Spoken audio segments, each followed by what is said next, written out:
Following discussions among representatives of all parties in the House, I understand that there is an agreement to observe a moment of silence in honor of the fallen police officers at Edmonton, Alberta.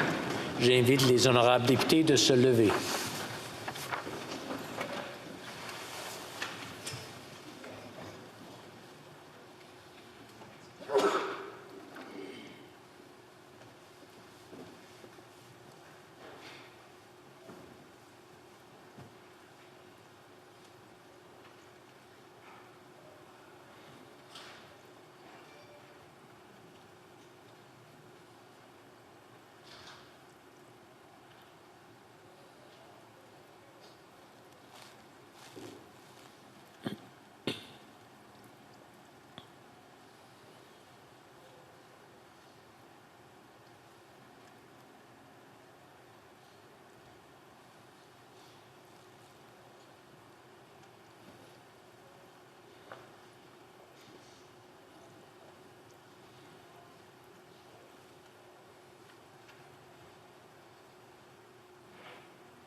Merci. Thank you. Question orale or the Leader of the Opposition.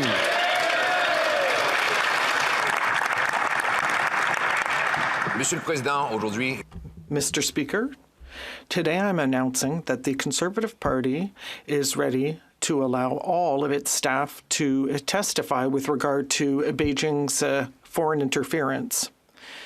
The members of the Liberals team, the party that received assistance from Beijing, should do exactly the same thing. Katie Telford was at the head of a number of leadership campaigns for the Prime Minister and for the Liberal Party in 2 elections in which we know that there was foreign interference. Will her leader allow her to testify before committee? The Honourable Minister of Intergovernmental Affairs. Mr. Speaker, the opposition leader knows that very well that we take foreign interference very seriously, and that is why, since 2015, we have put in place a series of measures that did not exist when the leader of the opposition was the Minister for Democratic Reform.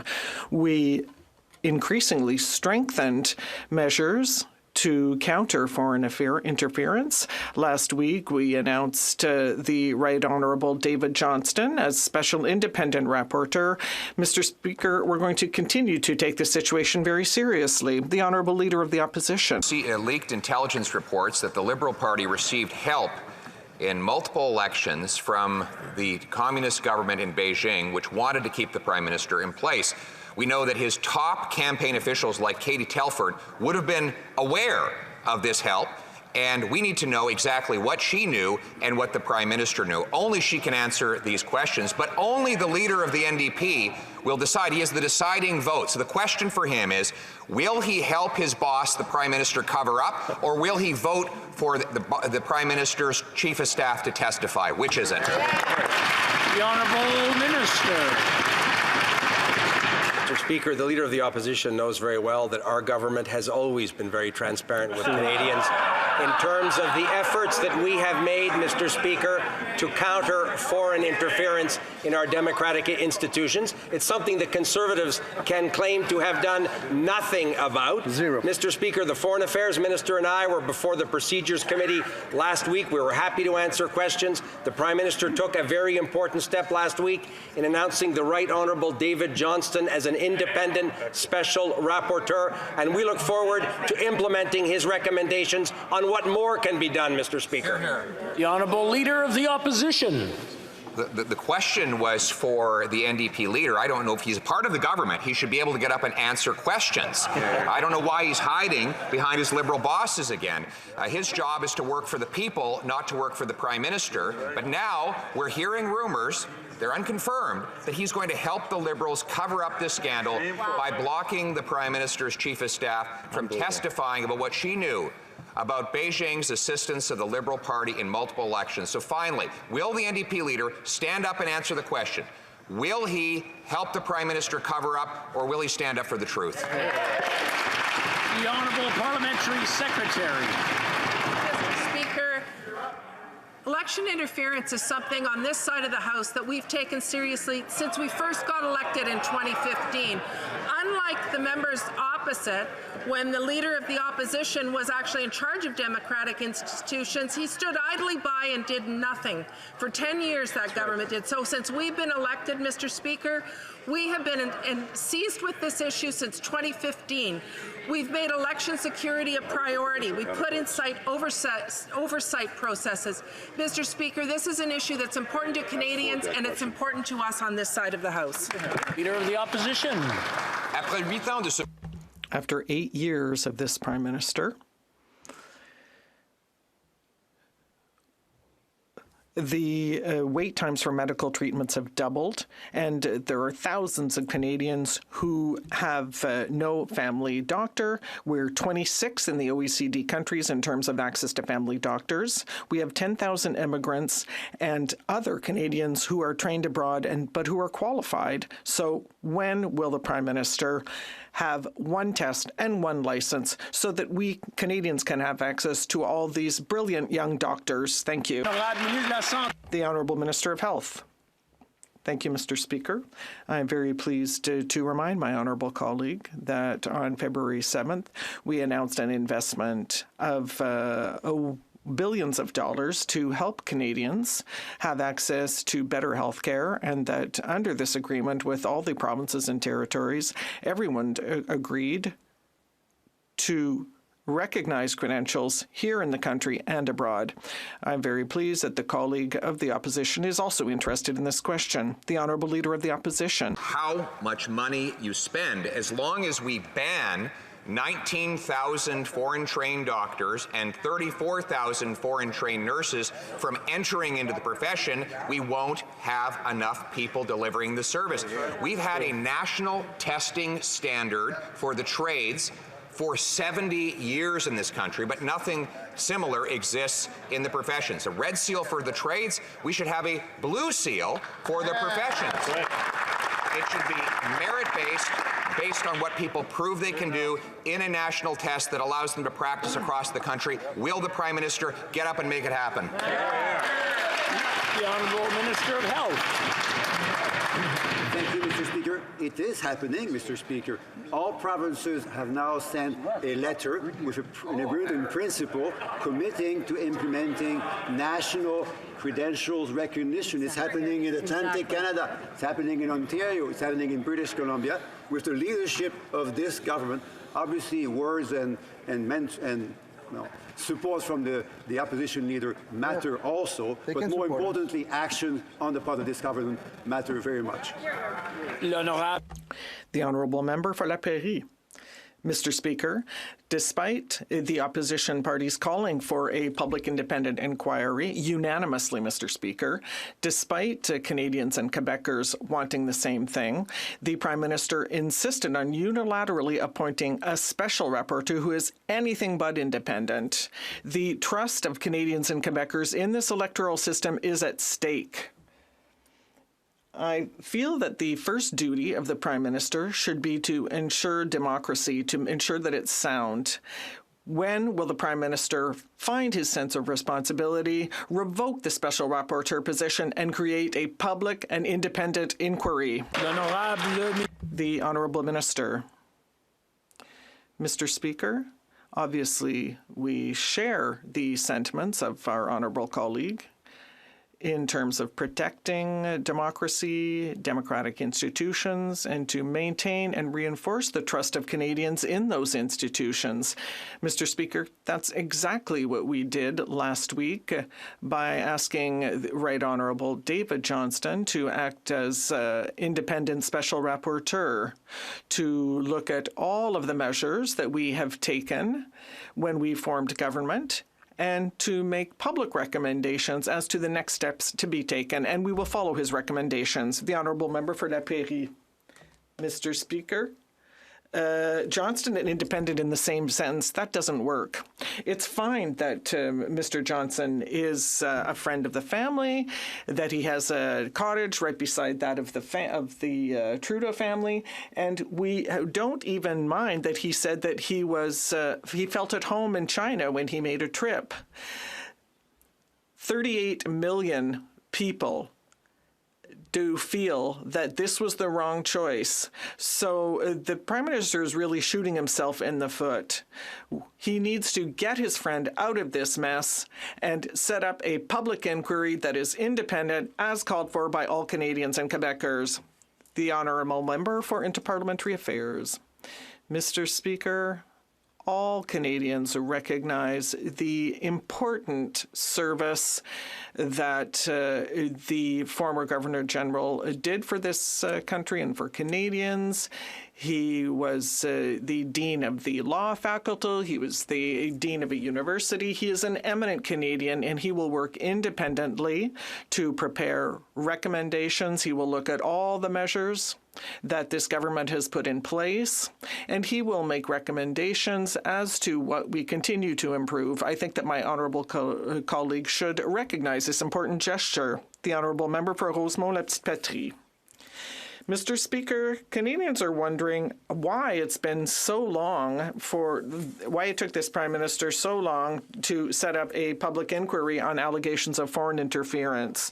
Those allegations are serious and they deserve serious responses. It's all very well to appoint a rapporteur, but it will result in nothing if a public and independent inquiry is not held to get to the bottom of things. We need to find responses and restore Canadians' trust in the electoral system. Will the Prime Minister mandate his new rapporteur to hold a public, independent inquiry on foreign interference? The Honourable Minister. Mr. Speaker, what we have done as a government is to take allegations of foreign interference very seriously, something that was not done before we formed government in 2015. We set up a series of measures, including a committee established that for national security, a nonpartisan committee that is tasked with studying matters of national security. And the rapporteur will go even further by reviewing the measures that are already in place, the measures that are robust and that have been publicly described as such, and we will follow Mr. Johnson's recommendations. Centre. Mr. Speaker, childcare workers are leaving the sector and provinces aren't recruiting enough staff, making it tougher for parents to find spaces. Why? Inadequate benefits, working conditions, and wages that don't cover the bills. This is not a workers' shortage. It's a wage shortage, a respect shortage, and a dignity shortage. The Liberals promised personal support workers at least $25 an hour. Will the minister make the same commitment for childcare workers today? Hear, hear. The Honourable Minister for Families. Thank you, Mr. Speaker, and I'd like to thank my colleague for her work and her support of our important work on childcare. In fact, in the Canada-wide agreements that we've signed with all provinces and territories, provinces and territories have committed to ensuring that they are able to recruit and retain ECEs. We know that ECEs and childcare workers form the backbone of our childcare system. Within those agreements, they can use some of that money to help with wage increases. In fact, we've seen that in many provinces and territories across the country. We're going to continue to work with PTs to make sure that we're supporting our ECEs right across this country. Thank you, Mr. Speaker. The member for Thornhill. Mr. Speaker, it's been weeks, more than 20 hours of talking out the clock on the cover-up from this government. Liberal MPs will do anything possible to keep the Prime Minister's Chief of Staff from testifying at the House Affairs Committee on what she knew about Beijing's election interference. Instead of the NDP showing some courage and standing up against the cover-up, surprise, surprise, it looks like they're going to support it. So will the Prime Minister stop stonewalling and allow his Chief of Staff to testify before members of Parliament, yes or no? The Honourable Government House Leader. Mr. Speaker, election interference is an attack against each and every one of us. That the reality right now that the President of China and the President of Russia are meeting in Moscow should be concerning to all of us around what type of efforts are being made to undermine Canadian democracy. What has been offered is for the people who received the briefings, the national campaign directors in 2019 and 2021 to appear. The Conservatives, I would suggest, should do the same. I would also suggest, Mr. Speaker, that it should be including Russia and other foreign actors that are attempting to interfere in our democracy instead of having such a partisan focus. Honourable member for Thornhill. Bring it on, Mr. Speaker. Testifying about sexual misconduct in the military, no problem for Mrs. Telford. Testifying about the We Charity scandal, no worries there. But testifying about what the PM knew about Beijing's interference in our elections, that one's off limits. The PM's Chief of Staff has appeared at parliamentary committees on numerous occasions to answer questions. She ran the campaign. She's campaign staff. What's the difference this time? What is the Prime Minister hiding? And why is the NDP letting them get away with it? The Honourable Government House Leader. As a Privy Councillor, the Leader of the Opposition would have been provided and was provided the opportunity for a full briefing. He has declined it. In fact, the National Security Committee of Parliamentarians, which gets the opportunity for the members opposite to be able to see every single document, is something that they are not willing to focus on or engage in. And it begs the question, Mr. Speaker, as we've offered this opportunity, as we've offered David Johnston, an independent, eminent Canadian, to look at this issue, what is their interest? It would appear to me, Mr. Speaker, that their interest is partisan in nature and that they are using this opportunity to grind a partisan axe. The Honourable Member for Leeds, Grenville, Thousand Islands and Rideau Lakes. The official opposition brings one interest to this place, and that's the interest of Canadians to find out what this Prime Minister knew on foreign interference in our elections in 2019 and 2021 by the government in Beijing. But now in the NDP, a party that has twice voted to send Conservative staff to committee when we were in government, and has twice voted for Katie Telford to go to committee with their coalition partners when we're in government, are now unwilling or unable to send her this time. So is it a condition of the supply and confidence deal between these coalition partners that the NDP not send Katie Telford to committee? The Honourable Government House Leader. Mr. Speaker, I'll tell you what obstruction looks like. When I was a critic and I was trying to deal with the then Conservative government, Justice Iacobucci and Justice O'Connor critically called for the establishment of an independent oversight mechanism filled with parliamentarians that could look into every aspect of government. And what did the opposition leader do when he was Minister of Democratic Reforms? Nothing. He did not act on that. He did not take action on it. We did, and that means that those members of Parliament from every single party have the opportunity to look into every aspect of this matter. We have offered witnesses. We have had many ministers testify. What is their interest? The Honourable Member for Leeds, Grenville, Thousand Islands and Rideau Lakes. What we've received is horrific partisanship from that government House Leader and these Liberals. They appointed a family friend of the Prime Minister, a board member on the Beijing-funded Trudeau Foundation, to advise the Prime Minister on whether he maybe should, probably might, could have a public inquiry. We're looking for a public inquiry for Canadians, and we're looking for the Prime Minister's Chief of Staff to testify at committee. Why won't these Liberals and their NDP coalition partners allow the Prime Minister's Chief of Staff, Katie Telford, to testify? The Honourable Government House Leader.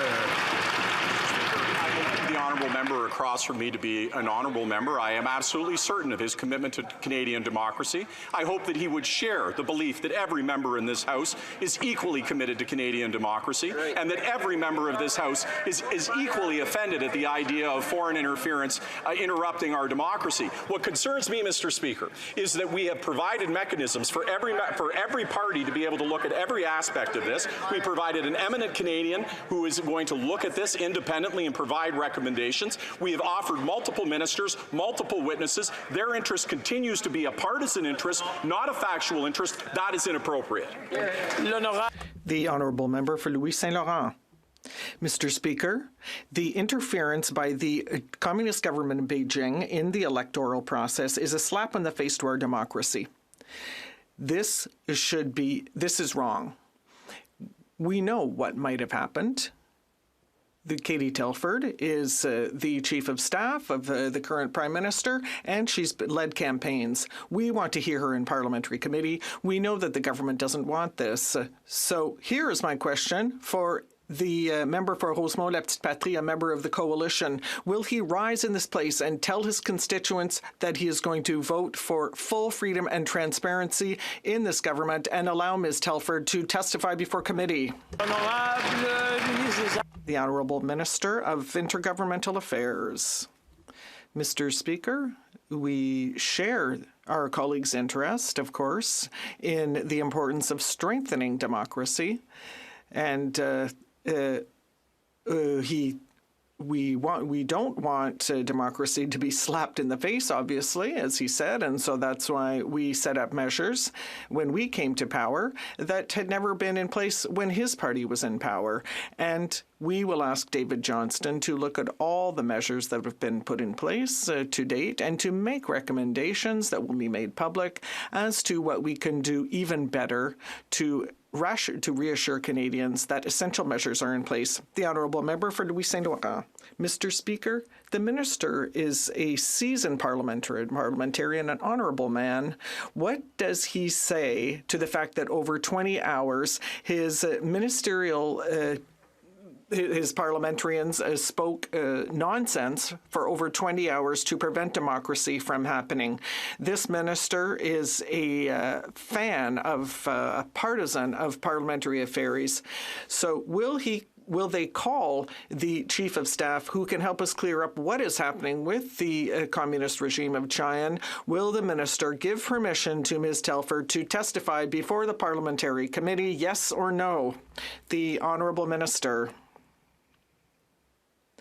Mr. Speaker, my honourable colleague knows full well that our government, since it came to power, has focused on strengthening democracy and democratic institutions, and he also knows as well that our ministers are available at any time to testify before parliamentary committees. My honourable colleagues, perhaps he wasn't there last week, but I'm sure that he saw the testimony before committee given by the Minister of Foreign Affairs, and he knows very well that we will always be there to answer the questions of our colleagues. The Honourable Member for Trois-Rivières. Mr. Speaker, Chinese interference is the most serious threat to democracy and national security. That is what CSIS said on Friday. And the government's response must match the fears of CSIS. But the creation of a rapporteur without a timeline or a mandate does not meet these criteria. The only valid response, because there is only one, that is transparent and cross-partisan to fight foreign interference. Will the government finally launch a public inquiry that is independent and transparent and public? The Honourable Parliamentary Secretary. Speaker, and we agree that foreign interference is something that should never be a partisan issue, and that's why we appointed someone who's independent, someone who has an impeccable background, someone who will be able to review everything available when it comes to foreign interference in our elections and make recommendations. We value that independence. We know that David Johnston will be an outstanding individual to carry out this work and make recommendations to the government, which may include a public inquiry. Whatever the recommendations are, we will accept them. The Honourable Member for Trois-Rivières. Thank you, Mr. Speaker. If they want to know what independence is, they should ask us. It would be easy to criticize the choice of Mr. Johnston, but that would be letting the government get away with its greatest ethical lapse. It is facing the most serious threat against national security, as said by CSIS. It's trying to bury the affair, and it is choosing to try and gain time. There are only two possible conclusions to this appointment of the rapporteur. Either bury the affair or, as everyone is calling for, set up a public independent inquiry. Why doesn't government get straight to the point and for once and all be ethical by launching this public inquiry? The Honourable Minister.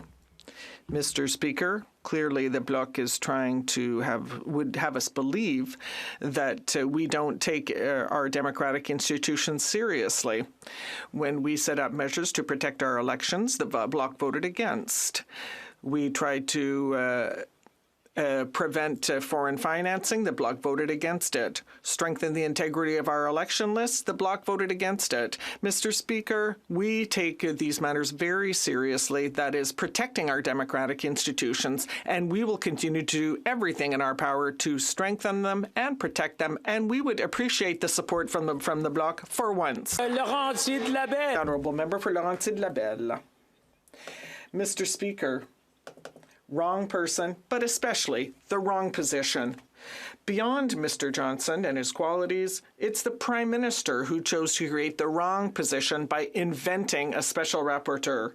It is the Prime Minister who is delaying the investigation into the secret police stations. It is he who is delaying the inquiry into the bullying undergone by the Chinese community. And it is him who is delaying the study on election financing that could be illegal. He is the one who is sowing doubt about our democracy. He is the only obstacle to this public inquiry. When is he going to get out of the way?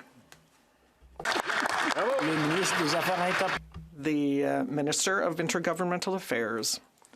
Mr. Speaker, on the contrary, our government has put in place substantial measures to counter foreign interference. My colleague claims that the Prime Minister was not there to strengthen democratic institutions, and yet she knows full well that we are the first government, Mr. Speaker, to have set up, for example, a committee of parliamentarians to oversee matters of national security.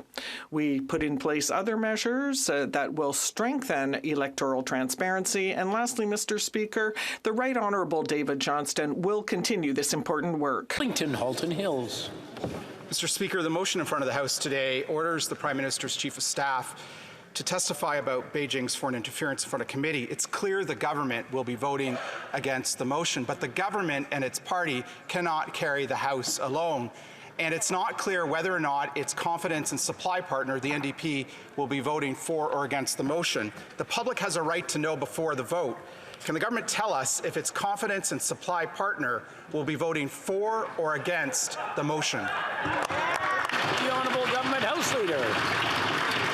Mr. Speaker, what is clear is that David Johnston, who was appointed by Stephen Harper as Governor General, the Conservatives had confidence in him to be the Governor General of this country, is the individual who is charged as an eminent Canadian to oversee this entire process.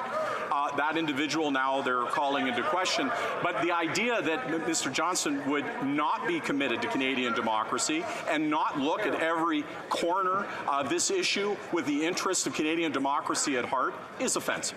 Secondly, Mr. Speaker, they know through NSICOP that their members have the opportunity to see any and all information in committee.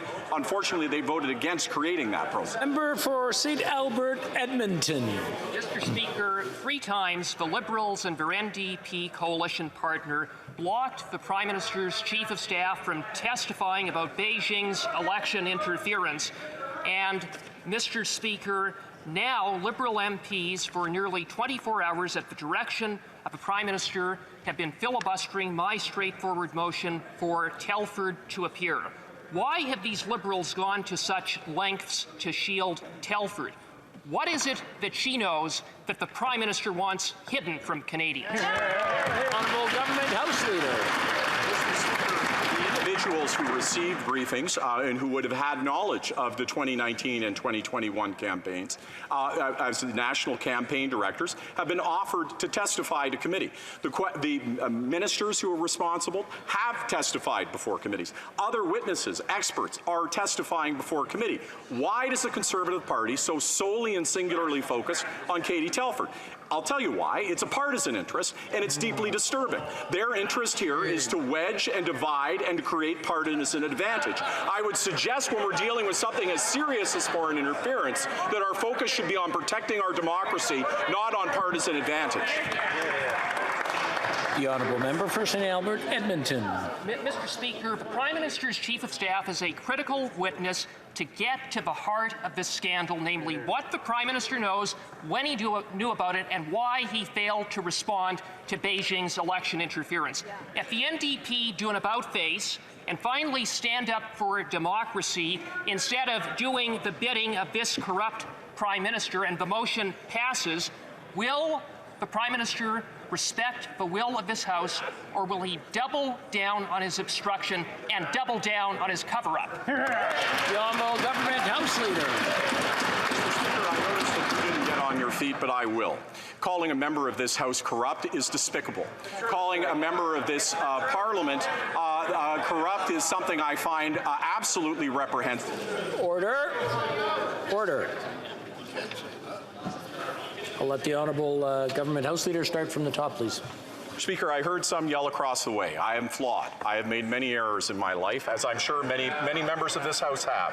I have never called in all of my time in opposition or government another person in this place corrupt. I have never stood in my place and leveled an allegation where you do not have, the members opposite do not have that information. They take rumor and conjecture and try to trump it up for partisan advantage and overreach with terms like corrupt. An individual and the Prime Minister who's dedicated his life to public service and making this country better, this place deserves better than that kind of debate. We're dealing with a serious issue in foreign interference. It deserves serious responses.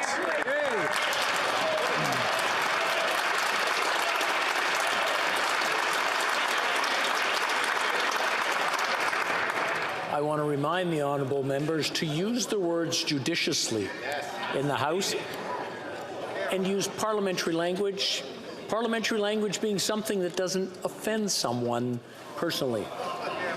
The honourable member for Edmonton Strathcona. Speaker, in Alberta, toxic water with poisonous levels of arsenic, dissolved metals, and hydrocarbons leaked from tailing ponds into Treaty 8 land and water for 9 months. And neither the provincial nor federal government bothered to inform the people who live there. This is the Liberal government that says they care about the environment and Indigenous people, while they blocked tailing ponds oversight in the Canadian Environmental Protections Act. Like all Albertans, I am horrified and outraged. How can Canadians trust this government to protect our water and prevent this from ever happening again? Yes. The Honourable Minister of the Environment. Thank you, Mr. Speaker, and I would like to thank my honourable colleague for her question and to remind her that neither Indigenous nations nor the federal government were told by the seepage and the leak before February. So for 9 months, the federal government did not know about this. We have since sent enforcement officers who are doing monitoring. Myself and many of my colleagues are working with the communities to provide them with what they need, including, if they wish so, to have drinkable water sent to them as testing is still ongoing for water in their communities. We are working on this, Mr. Speaker. We will continue to work on this with the Indigenous nations and the Alberta government. Thank you. Member for Timmins, James Bay.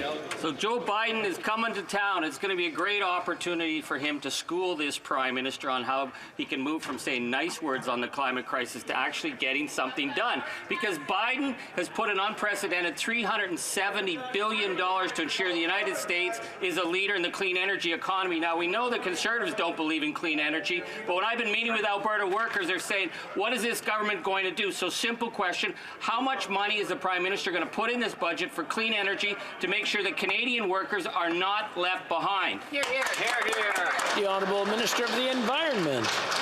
Thank you, Mr. Speaker, and I thank my honourable colleague for his question, and we welcome President Biden's visit to Canada in the coming days to talk about these important issues, about the clean economy, about fighting climate change. I would like, however, to remind my honourable colleague that we're already investing in Canada $120 billion, not coming, it's happening now, which is per capita 3 times more than what the U.S. is doing, Mr. Speaker. We have a price on pollution in Canada. Unfortunately, our U.S. friends cannot have a price on pollution. We're doing a number of things in Canada that the Americans are telling us they only wish they could be doing, Mr. Speaker, but we will be happy to work with President Biden and the U.S. on these.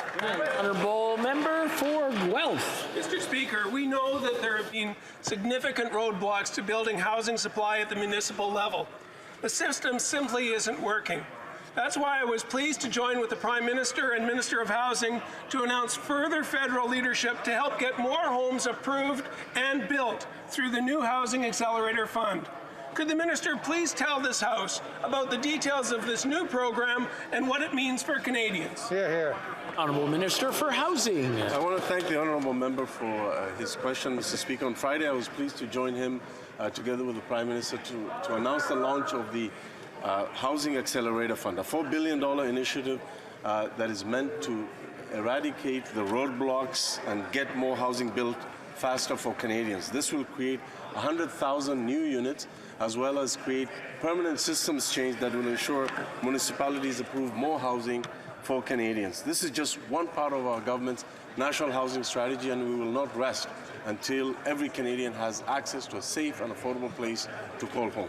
All right. For Simcoe North. Mr. Speaker, after 8 years of this Prime Minister's high-spending government, they have little choice left but to raise taxes on hard-working Canadians. That's right. If Canadians want to numb the pain of higher inflation or a slowing economy with their favorite beer, spirit, or wine, they have to dig deeper into their pockets. The excise tax on alcohol is going up over 6.3%, costing consumers and businesses over $125 million next year. Will the Liberal government stop hosing Canadians and stop their automatic increases to the escalator tax on alcohol this year? The Honourable Minister for Tourism. I want to thank the honourable colleague for his question, but first let me begin by thanking all members of this House, Mr. Speaker, and Canadians for sending in their condolences and their support to Edmontonians and to people as we grieve the loss of Travis Jordan, Brett Ryan, constables with the Edmonton Police Service. Our community is grieving. Canadians are with us. We will remember them. On the substantive issue that my colleague raises, Mr. Speaker, we have an escalator tax in place on beer. We have lowered low alcohol beer. And at what he's saying, Mr. Speaker, is not entirely accurate. The increase this year will be 1 cent per can of beer. We understand that, Mr. Speaker. We're going to continue to monitor the situation. Honourable Member for Kelowna Lake Country. Well, Mr. Speaker, after 8 years of this Liberal Prime Minister, he is now imposing the biggest tax increase ever on April 1st on beer, wine, cider, and spirits. A crushing 6.3% tax increase.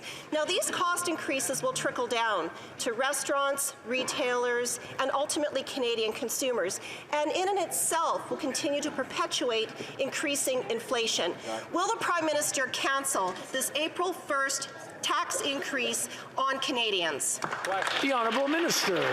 Speaker, I was clear in my previous answer, but let's go a step further. It's disingenuous for the Conservative members to stand up and talk about giving breaks to small business when every single member on that side voted against tax breaks for small businesses. Rank hypocrisy, Mr. Speaker. 1 cent per beer. We're watching the inflation escalator for beer. We understand what wine, beer, and spirits do for our economy, Mr. Speaker, but they can't have their cake and eat it too. Honorable député de Montmagny. The honourable member from Montmagny-Lille, Kamouraska-Rivière-du-Loup. Mr. Speaker, I have 4 microbreweries, distilleries and bars and restaurants in my riding, and every single one has denounced the increase in excise tax on their products.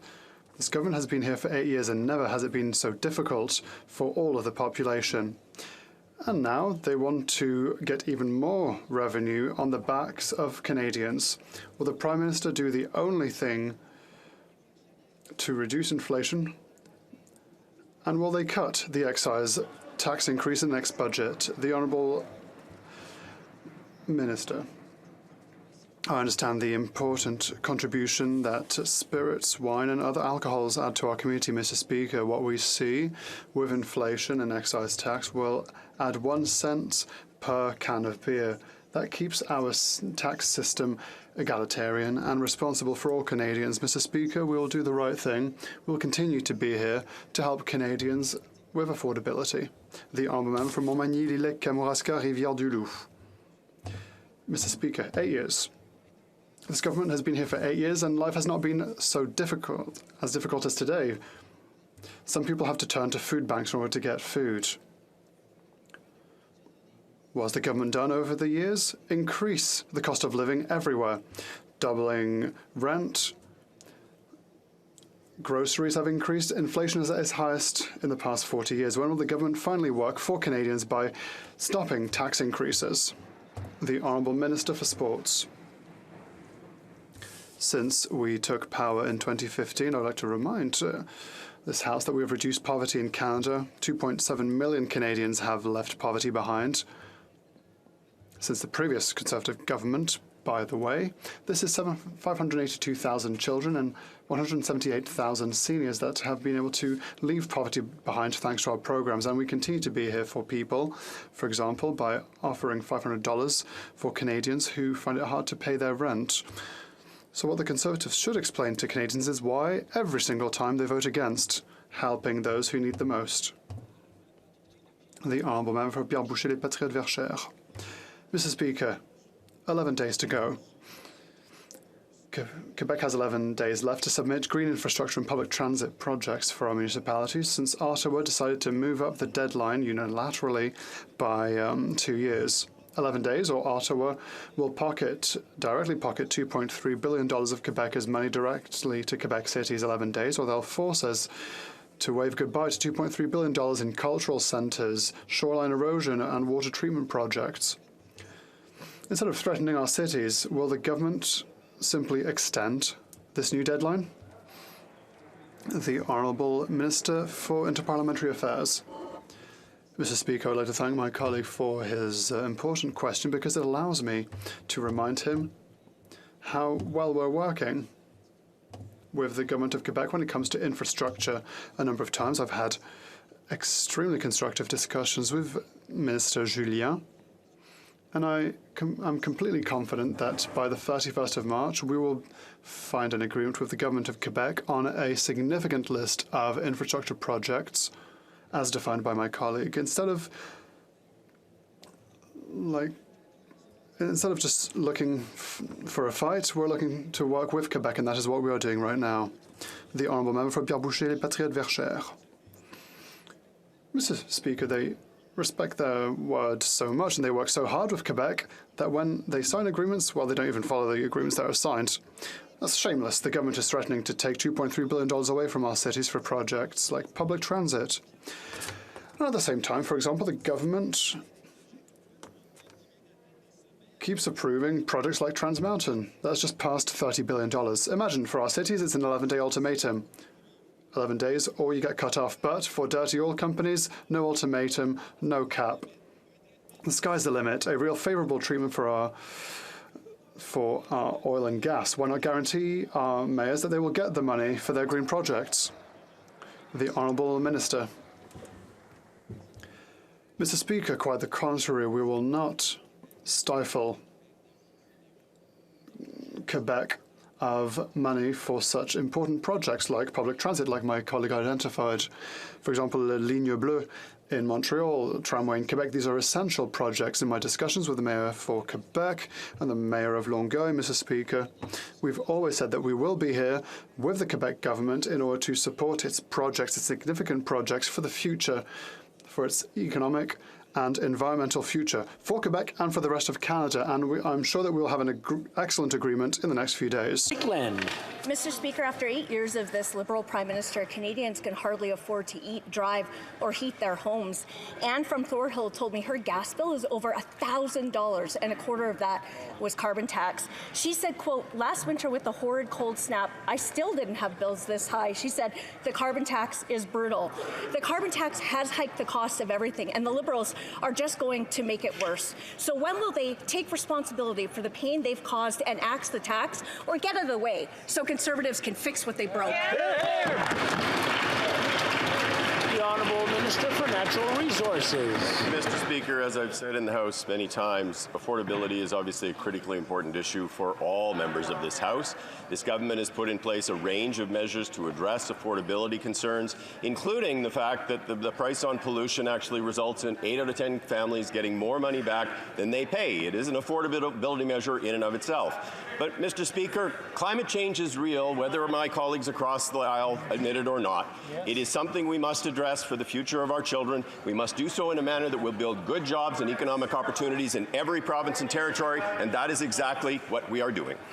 Honourable Member for King Vaughan. Speaker, after 8 years of this Prime Minister, Canadians can no longer afford to eat, heat, or house themselves.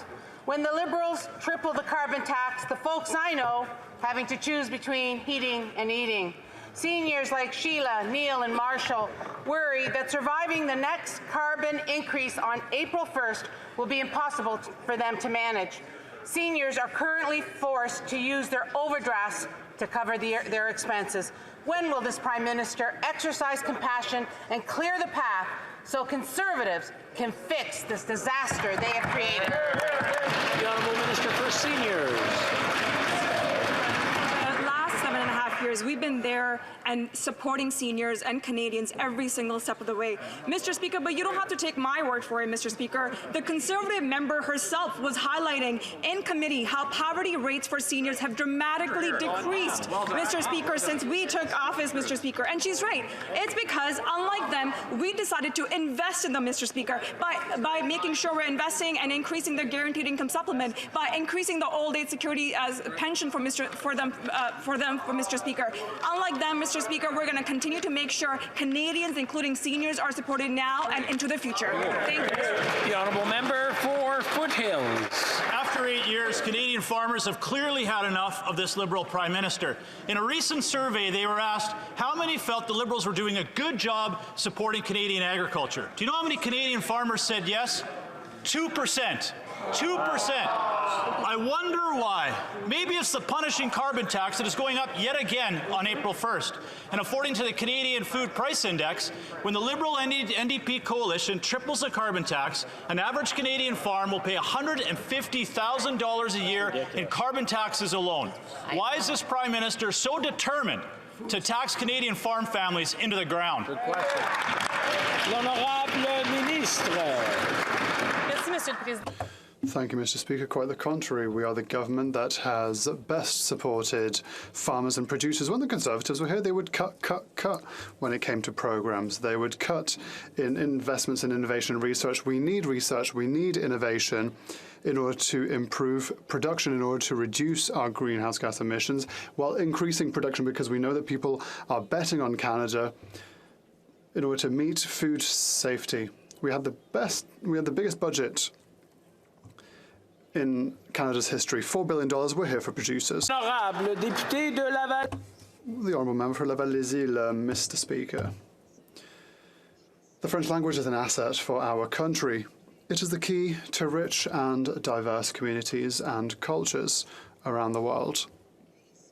And here in Canada, French is spoken from Whitehorse to Laval via the Gaspé and Île-Madame in Cape Breton, Nova Scotia. Can the Minister for Official Languages inform this House about the measures that our government is taking to protect the French language across the country? Thank you, Mr. Speaker. The Honourable Minister for Official Languages. Thank you, Mr. Speaker. I'd like to thank my colleague for Laval-des-Îles for his question and his hard work. Mr. Speaker, our French language is precious, and yes, it is under threat. That is the reason for which we are the first federal government to recognise that French is in decline across Canada, and we are the first government to make sure that we are doing everything in order to protect and promote French throughout the country. With our Bill C-13, as well as our upcoming action plan for official languages, we will do our just part in order to protect and promote French throughout the country. Thank you, Mr. Speaker. And at the same time, I would like to take the opportunity to wish a good Francophonie Day to everyone. Member for Kildonan, St. Paul. Mr. Speaker, after 8 years of this Liberal Prime Minister, violent repeat offenders continue to get bail and are released into our communities. In Ajax, Ontario, a soccer star was stabbed to death and his alleged murderer has been released on bail. This suspect was previously arrested and charged with violent crimes just 1 month before stabbing this soccer player, Mr. Speaker. Canada has become a place where violent repeat offenders charged with second-degree murder are getting out on bail into our communities. When will the Prime Minister take responsibility for this reckless bail system so we can fix what he broke? The Honourable Parliamentary Secretary. Thank you, Mr. Speaker. Canadians deserve to be and feel safe. We all have a role to play in protecting communities. The laws on bail are clear, Mr. Speaker. If accused poses a risk to public safety, they should be denied bail. Federal, provincial, and territorial leaders met last week, including with the Minister of Justice, on the issue of bail and have come forward with a communique. We hope to continue to work with our provincial and territorial partners in order to ensure that our communities are safe. Honourable member for Kildonan St. Paul. There it is, Mr. Speaker. Their solution is just more meetings and more talk and no action. And meanwhile, Canadians are being murdered. Liberals have had 8 years to take action, and they've only made it worse. We've seen a 32% rise in violent crime under their watch, a doubling of gang murders, and headline after headline of violent repeat offenders getting out on bail only to hurt more innocent Canadians. Mr. Speaker, our bail system is broken, and how can Canadians possibly trust that this Liberal government's going to fix it when they're the ones who broke it? Right. The Honourable Parliamentary Secretary.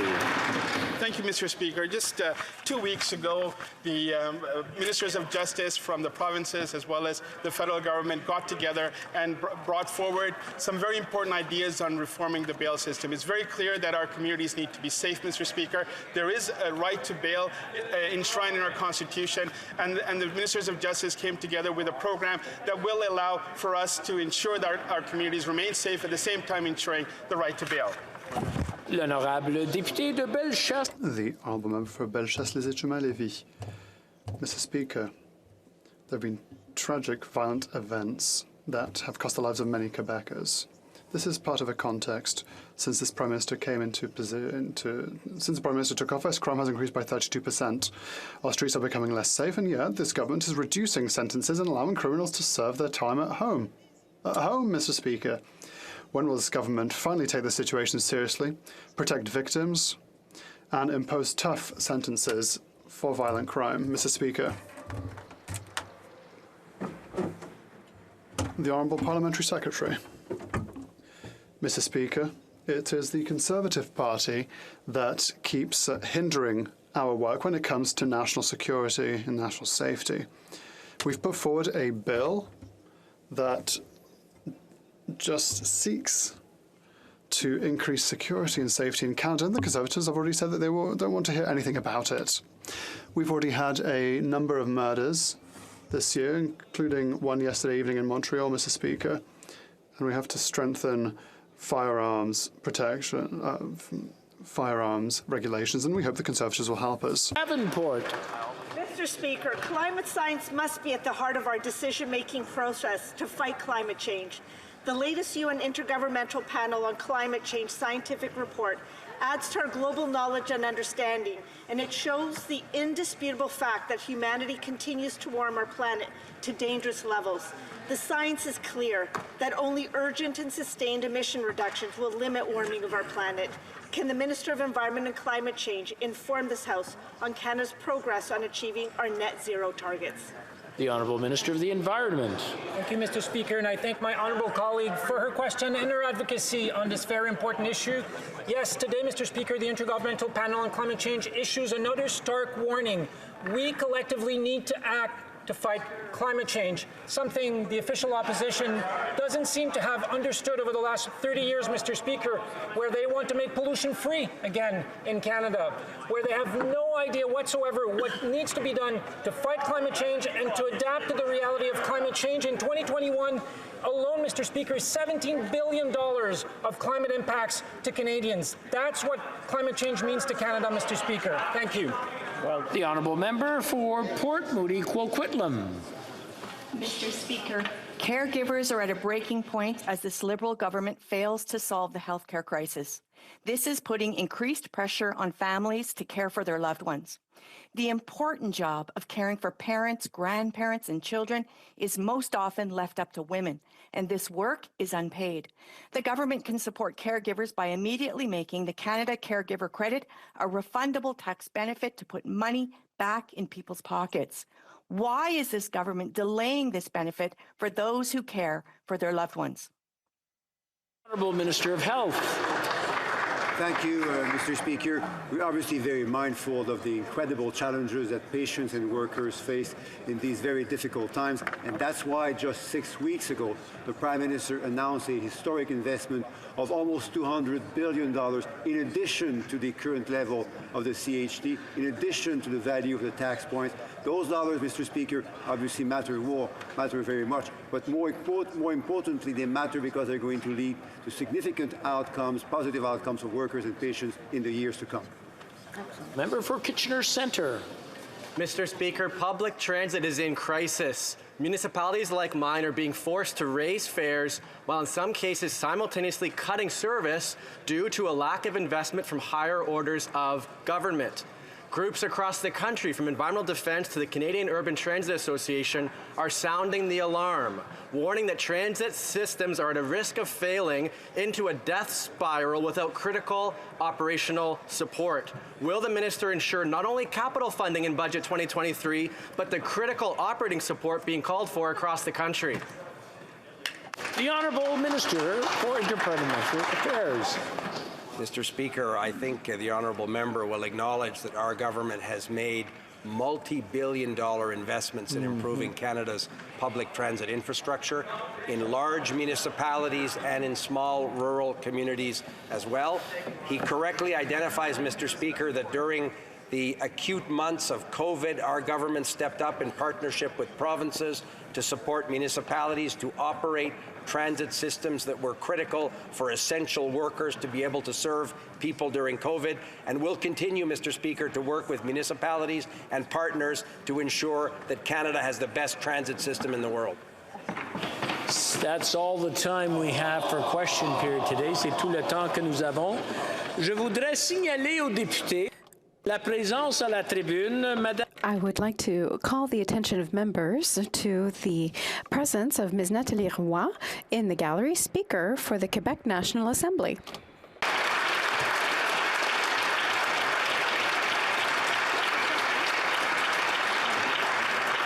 À la suite de discussions entre les...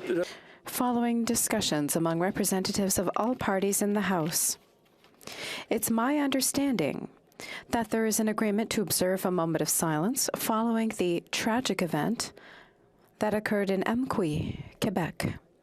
I now invite honourable members to rise.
Merci. Thank you.